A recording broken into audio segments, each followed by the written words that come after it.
क्या हुआ जमाल, परेशान क्यों है? पता नहीं अंधलीप कहाँ चली गई, इतनी देर से फोन भी नहीं उठा रही, जाने कहाँ है वो। नुमैर की तरफ गई होगी अनादिल को देखने के लिए। हाँ मैं पता करता हूँ, कहीं फिर से घर छोड़कर तो नहीं चली गई।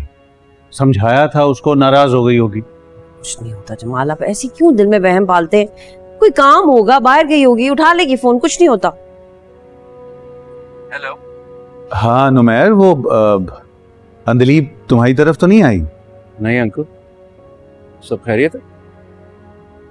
पता नहीं कहाँ चली गई है, ना फोन उठा रही है, ना किसी को बता कर गई है। मैं समझा कि शायद अनादिल को देखने तुम्हारी तरफ गई होगी।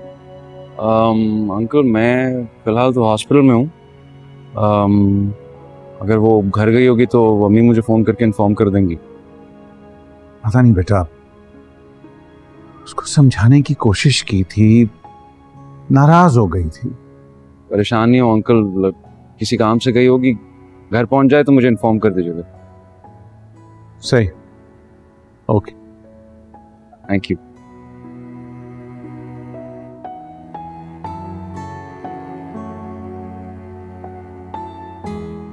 शुक्र है तुम आ गए हो। कहाँ गई थी दीपू?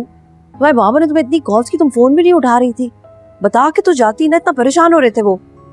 क्या हो गया मामा? ट्रैफिक के शोर की वजह से नहीं आई होगी आवाज, और मैं काम के सिलसिले में क्या बाहर नहीं जा सकती? तो तुम मुझे बता देती, कोई काम था तो मैं तुम्हारे साथ चलता। आप वहां कभी भी नहीं जाते, इसलिए मैं खुद ही चली गई। कहाँ चली गई तुम? लॉयर के पास। क्यों? मुझे अपने केस के सिलसिले में कुछ चीजें डिस्कस करनी थी। दीपू, हमने तुम्हें कितना समझाया, समझा समझा के हम तंग आ गए हैं। माँ बाप हैं, तुम्हारी भलाई चाहते हैं, तुम्हें बात क्यों नहीं समझ में आ रही? तुम हमारा ही कुछ एहसास कर लो। बेटा लोग क्या कहेंगे, तुम नुमैर के बगैर जिंदगी कैसे गुजारोगी? छोटे से कॉम्प्रोमाइज करने से सारे मसाइल हल हो जाएंगे तुम्हारे। पापा लोग क्या सोचते हैं इस बात से मुझे कोई फर्क नहीं पड़ता। मेरी मर्जी, मेरी ख्वाहिश, मेरी खुशी के बारे में सोच।